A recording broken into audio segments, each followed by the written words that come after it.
Hey, what's up everyone? It's Thomas, MHR Offroad. I just thought I would chime in and give you guys an update on the Bronco. I know our last video we left,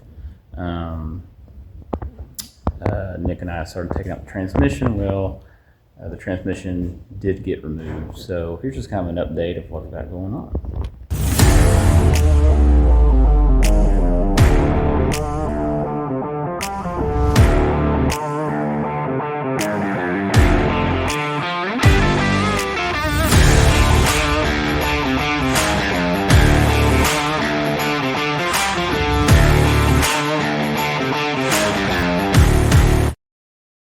So the transmission is out. I give it a quick pressure washing just to kind of freshen it up, clean it up, make it a little nicer to install. Unfortunately, I had multiple holes to address, so I was having a gear class issue with the starter. So amongst just being from 1988 and the fact that I was taking the starter in and out, the bores for the starter mounting bolts, they were kind of damaged. They were actually pretty damaged. So what I ended up having to do is drill out the holes and install thread inserts. These can be a lifesaver for a blind hole like this. You do have to be careful when you install them.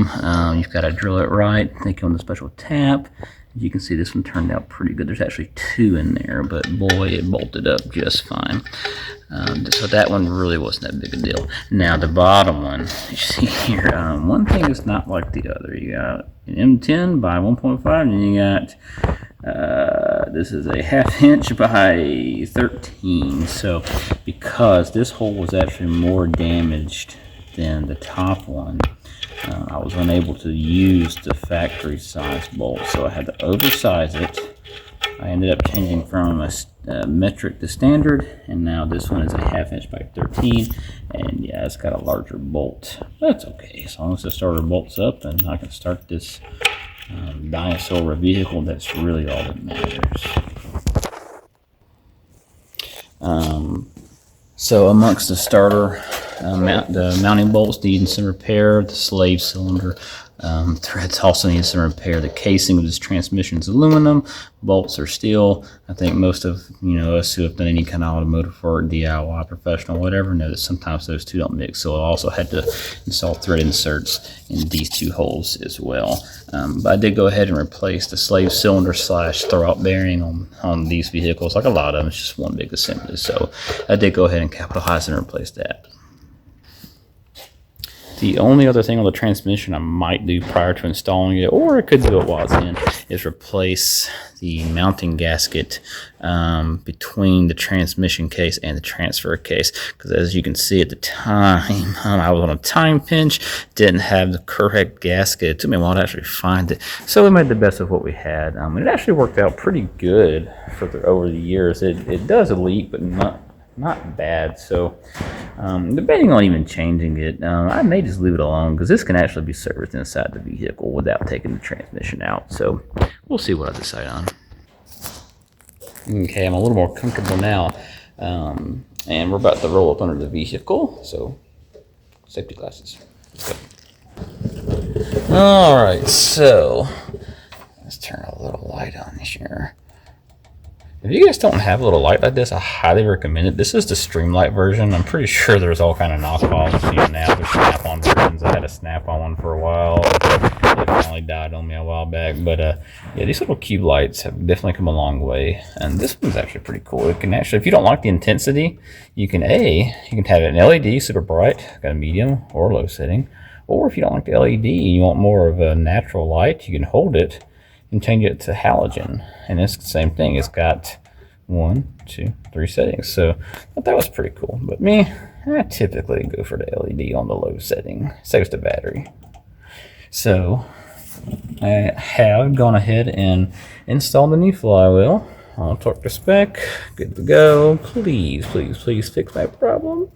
As you can see, I've also won't that fall off. I have gone ahead and replaced the clutch and the pressure plate as well as the pilot bearing. I don't know if you can see it in here, but it's in there somewhere. Oh, there it is. So that's everything underneath that I got to show you guys. So let's move on to the last couple components that I'm replacing.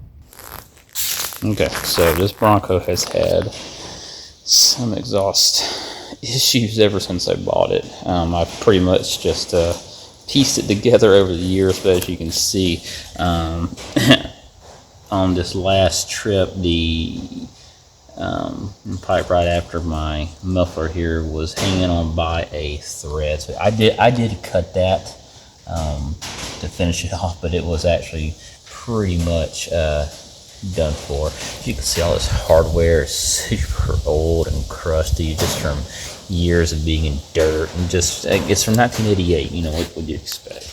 The muffler is fairly new, but I am going to go ahead and have it replaced as well. I'm going to go ahead and have an entire exhaust system done. One of the biggest reasons, besides the pipe in the back, was this passenger side exhaust manifold. It was well overdue for being replaced.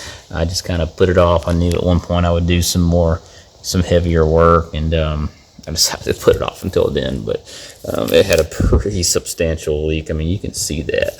I mean, that's you see my finger? No, but that's pretty bad. So I've got some new manifolds on the way.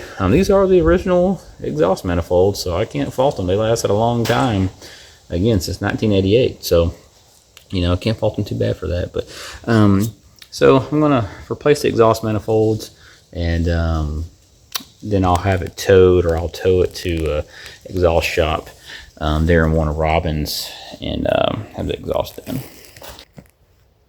So I hope you guys enjoyed a little update that I got going on. Hopefully I'll have the Bronco back on the road in the next couple of days, or at least be able to verify the condition, you know, that I brought it in for, which was I had no start condition due to gear clash on the flywheel, or the starter grinds when you turn the key to start position. So anyway, thanks for watching, guys. If you got any questions about what I'm doing, just let me know, or any questions about the shop that I've had built, just again, you know, let me know. Thanks for subscribing to MHR Offroad. We'll see you guys on the trail.